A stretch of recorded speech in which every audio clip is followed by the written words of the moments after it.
Ladies and gentlemen, girls and boys, may I have your attention, please? Are you ready to engage in a mind-blowing experience and hear talks about life, technology, entertainment, and business? The next episode of HIPTHER Talks starts in 10, 9, 8, 7, 6, 5, 4, 3, 2, 1, go. Good morning, good day, good evening, everyone. Welcome to another episode of HIPTHER Talks. Today we're having with us James King from Flows. Hi, James. Just shout out some words about Flows, about what you're doing there, about what the company is doing. Just shed a light on this. Shed a light on us all. Hello, and thank you for the intro. CEO of Flows, and we're a relatively new business launched back at end of October. And, you know, as a headline, we're helping businesses reimagine their relationship with tech. I think that's a nice sort of way to kick off. Like, what we're doing is delivering an innovation platform that enables anyone within our space, so operators, suppliers, whoever it is, to basically automate all their kind of digital processes, to be able to build features, applications, whatever it might be, but without the need to code. So we can help kind of coordinate all of your systems in one place and present it to the user in a way that's just so easy and intuitive to work with. And you can do some really basic stuff, you do some really complex things. So we're kind of very much liberalizing businesses from, I guess, like the shackles that tech have put around them over the years, as it were, taking away the sort of legacy mentality and reliance on sort of old and legacy systems as well. Like Flows is very much a tool of technical freedom for people. So it's really exciting, and there's nothing kind of out there like it at all. So it's Sounds really cool and really interesting. I mean, I'm a tech guy myself, but on the other hand, I ran away from coding since I found it. It's a great thing for tech guys like yourself as well, because you can just do things a lot faster. You know, speeds up what you do so much. I can definitely see the usage of this kind of platform. I mean, especially if you're out there and have no clue about how to do things, but for guys like me as well, I mean, if I know what I want, if I know, at least in theory, how to do it, but I'm stuck in the coding stuff, it's really nice to have the opportunity to bypass that. And it really enhances the workflow, if you ask me. Yeah, it does. And like there's other areas we're trying to sort of support and mitigate that we know are like real bugbears in the industry, like integrations. Mm-hmm. Whoever you speak to, so whether it's operator, it's supplier, integrations like take forever, months in a lot of cases. And with Flows, you know, we're speeding that process up as well, because we sit agnostically. So we're not tied to any kind of one back office or anything like that. The operator or platform supplier plugs into Flows, like, you know, plugs their kind of data tube, as it were, whatever it is, Kafka, API, SQL, like, as long as we can kind of read it, then we can ingest it, and that enables them to then quickly integrate with anything else they want. So a good example, the other day, we announced it, I think, a few days back. We're doing a partnership with Simplify, because we're wanting to build out an app store as well, like a marketplace within Flows. So again, businesses within the industry that want to use other businesses can take it through Flows and take it really easily. As part of building out our marketplace, Simplify is a really cool business, and they sort of sit perfectly within that. And we had a kind of tech meeting with their guys about basically starting to ingest the data, so get the integration kicked off. And the very first flow we wrote in 15 minutes. So we started ingesting and learning their data like within minutes. And we actually had a live kind of example of a flow within flows that we're speaking with Simplify. So we speed that whole process up as well. And as I said, we know across the industry it's a bugbear, and out of the industry as well, like in other sort of digital spaces.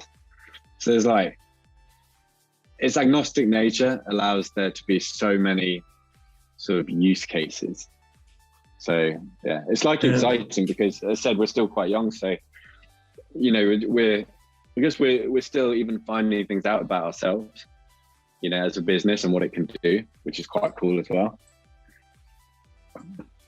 Really, really nice. Have you, I mean, are you 100% B2B or you're B2C as well? For now, B2B. And I say for now because like we have future plans that we'd like to sort of open up a little bit more to the wider world, that, you know, anyone could sort of come in, have a sandpit to be able to create some flows, potentially even like monetize those flows.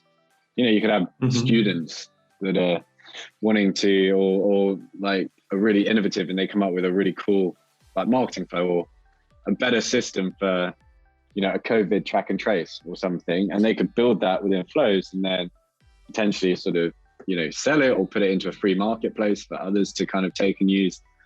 I think there's a lot of exciting application there. We're not there yet, for sure, but like that's definitely something we have kind of in the back of our minds once we've kind of looked to grow beyond it being a sort of B2B or kind of enterprise type service. And you said you opened shop in October. How big is your business right now? How big is Flows? So, in terms of clients or people, because we are not many as like full-time Flows employees. Today we're 7. We're lucky because our current and sort of leading investor, Happy Hour, they support quite a few exciting new businesses, and within that, you know, they offer, or we get the sort of finance team support, HR, sort of central type services, which means, you know, as a early stage business, when you're kind of more conscious on cash flow, I don't need to go and employ directly into flows a bunch of people to cover those areas. So we're pretty lean in terms of full-time employees. And then since end of October, we've been signing at about a rate of 1 new client a month. So we're 3 operators live. We did 2 contracts in the last 2 months. We've got a really big pipeline as well. But I guess as we'll touch on in a bit, we're now looking to sort of scale quite a bit. You know, we're going through a financing round, and with that, you know, the sort of trajectory is going to pick up quite a lot, which is cool. But you mentioned scaling. Do you feel like it's the right time to start scaling your business, or more generally, how or when do you know it's the right time to scale? It is the right time, in short, for us. I think because, you know, I use we loosely because there's some brilliant tech minds at Flows that have been building the sort of Flows, the platform, the interface for about 14 months now. And we've been through sort of a few iterations over the last 6 months, especially as we started getting our first kind of anchor clients on board and gaining from that feedback, and having been through sort of a launch, a feedback cycle post-launch, you know, 40 plus demos to market. And all of those sort of people we demo to are still kind of active in the pipeline. But again, taking feedback, positive and otherwise, from them, you know, we've iterated on Flows to get it to a really good stage. And we sort of feel now's the time to expand on that. Like, we've got a kind of really solid product offering and proposition. And having also kind of seen that, I think we're pretty unique in the entirety of what we're offering here, but are hitting on problems that are universal through the industry. And I think from what we hear as well, it's a time like right now is a time when everyone seems to be looking at their tech stacks, like how they sort of pass data through the business, moving everything from kind of delayed updates to real time. And I think, you know, if they're not already, they will be soon going through that whole process, and Flows sits perfectly to support that. But everything Flows does is from the kind of data and brokering point of view, it's all in real time. And in some instances, we found that businesses spoken to want Flows, but they're kind of not as up to date as they need to be to take it to some extent. So instead, I think we know that people are either doing it, have done, or are going through a process of change, and we are there to sort of support and play a big part in the kind of future of it all. And now's therefore the time to really act on that. Mm-hmm, mm-hmm. And what are the major factors that you have to take into consideration in order to scale successfully? So across the board, it's like anytime you scale one part of it, there will be a knock-on in other parts. So, for example, if you take on a commercial person, that person you then expect to increase deal flow. And then with increased deal flow, you then have to consider the impact of the rest of the business. So, you know, support services, Flows authors, perhaps sort of increased bandwidth, technically speaking, and they said each of it starts kind of impacting the other.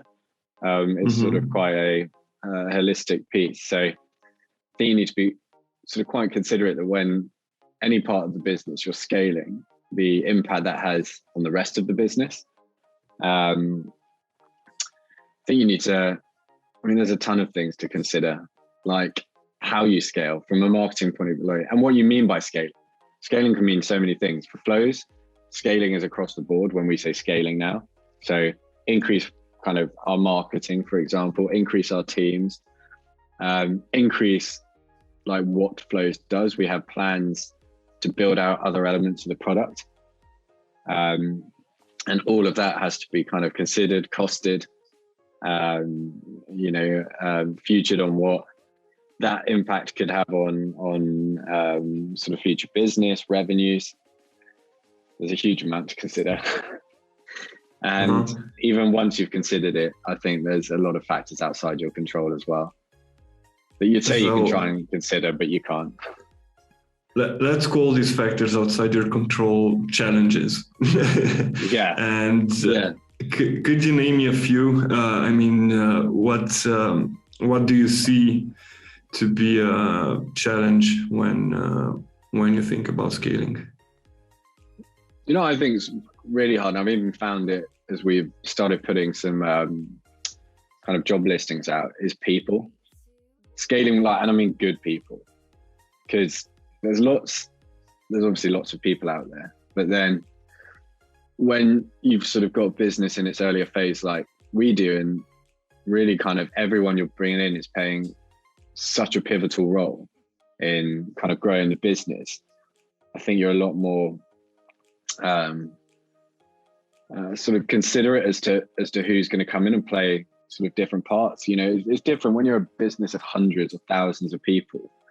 You in some functions have 30, 40 people doing that function, and okay, you hire someone, it doesn't work out, probably doesn't make too much difference to the business. With us, it does. Like, you know, going from 7 to 14, doubling our workforce, each of those new 7 people, or if we triple and, you know, you get another 14, it might, they will play a huge part in our business. And I think the challenge is finding those people. It's almost easier to sort of find people when you're big, because as I said, you can take a lot more risk, or perhaps even be less selective and just hope a few work out. With us, we have to really kind of mitigate as much as possible. And I've seen, just as I said, from a few job postings we put out already, that it's hard to find people that you kind of feel are going to be perfect sort of fits for it. And I think that for me is like the single biggest challenge to scale the business, because the rest of it, like, we know what we want to do, we know how we want to scale, we know where we want to put the marketing dollars, we know kind of which markets we want to concentrate on and type of business, but you then need people to you in achieving that. Mm-hmm. Do you have some plans, thought about how to overcome this, let's say, this major challenge and other possible challenge that are going to pop up on the road? I mean, for this challenge, like we've, as said earlier, have the benefit of being supported by Happy Hour, and within that group, there's brilliant HR team, as well as just the people kind of working within the other businesses. So we have a strong network that can support us in reaching out to people they know. So, Mm-hmm. recommend people for different job functions. Beyond that, potentially look at sort of headhunters, recruiters, if sort of doing it kind of through our own networks doesn't kind of bear all fruits we're looking for. We'll have to see. There's steps we're just starting to take with this. Bless you. Thank you. But it's our team is made up of people that have been in the industry quite a long time. And I think, the network effect will hopefully support us in overcoming the challenge of finding the right people. Mm-hmm. Now, you mentioned the investment support. Let's think of other businesses that are not that lucky. Do you think it's possible to scale without taking any additional investments? Yeah, of course. Like you can do it at a more organic run rate, and it really sort of it just depends on kind of, I guess, the ambition for the business, the type of business you have, and what your starting funds are. Like, you're lucky enough to have it's a lot of money yourself, then perhaps you can support the sort of growth without seeking further investment. It's really situational. But yeah, you certainly can scale a business without taking additional investment. But again, you have to look at what your kind of burn rate is on spend, how that's sort of then being mitigated by clients you're bringing in, and how long you can you last at a sort of continued burn rate without any additional investment that in turn could help support bring in additional revenues. Some have, and some haven't. And for others that don't necessarily have to have the investment, they might want it because they want to scale faster. If you see like you could organically grow a business over a couple of years to get to point X, but then realize that actually you want to be at point X in the next 2 months because of factors like US regulating or other countries regulating, or you having a really unique product and you want to just make sure that you get top of mind before someone else does it, then yeah, you might need to go and get some investment to help that kind of launch piece. So it's definitely not, it's possible to do it without investments, and it's good to do it with it. As I said, depends on your business. Yeah, but investment aside, there's a thing when you scale. Generally, except the human factor, the fact that the teams are growing, the number of people are growing. When you're scaling, the attention and all the processes are basically splitted and divided, and this can often lead to lowering the quality of the service or the products, at least temporarily. How do you see this? What solution would it be to ensure that you still deliver the best product to the customers while scaling? I mean, for one, with like if we're sort of specifically speaking about flows, our concept, like we have one product, and we're not diversifying away from that. I think where perhaps other companies have scaled and products take a hit, as it were, that's because they suddenly, becoming this, and they're going to do this, and they're going to offer this, and they're going to offer that. And I think it gets quite confusing both for the customer and probably people working there. But with us, at least from a product point of view, Flows is our product. What we have now is the product that we love and will continue to put love into and continue to sort of iterate and make better for the customer. And that will be our core focus. So, and scaling needs us, like, to scale as at a rate at which we want to, we need to continue to invest in that product. And it's the same from a customer point of view. So I think what we've been quite clever with is how we have our sort of, commercial relationship with the customer. And that is that the customer only pays us for sort of the value they're getting. So, we don't have these kind of fixed setup fees or fixed monthlies or percentage of the revenues that you're making. It is just based really around flows that you're kind of putting live. And if you're putting a flow live, then that basically means you're sort of getting value out of whatever it is you're creating within flows. And with that, it then puts the onus on us to ensure that we have the best kind of customer support, because we want to keep them creating flows, keep them sort of exploring and finding new ways to sort of better their business or business process through flows. So from day dot, like the way we have commercially set up our relationships with partners forces us to ensure that we continue to offer a high level of service. So I think for us, like that, and I think a lot of companies actually get that wrong. I think when you look at certain commercial structures, there's not so much the kind of mutual benefit, and it can allow for relationships to deteriorate. But when that happens, there seems to be no financial impact on one of the parties. Whereas, like, we've set up in a way that if the relationship deteriorates, there'd be a financial impact on us. So, we need to ensure a really high kind of level of service and product, that everyone kind of stays happy within the ecosystem there. Now, high level of service usually means happy customers and more customers and better customers, and we can go on like this. Who is the client? That I know it's a tricky question, because when we talk about business, it's really preferred not to differentiate clients. But who is the client that you were the most proud to have as a client, and why?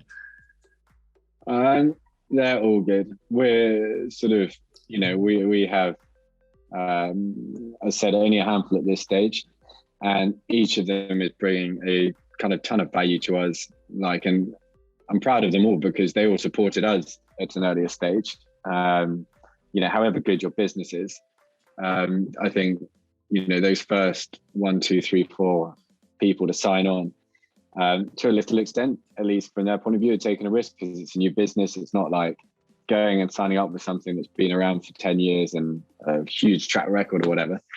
So I was really proud that all of them kind of came in and supported us and have, and are all obviously getting good value from flows, which is great, and help as well kind of showcase the different sort of and variety of use cases with flows. Like, we have operators and we had a platform sign up as well, which is really cool because it shows that flows isn't just to kind of benefit one part of this industry.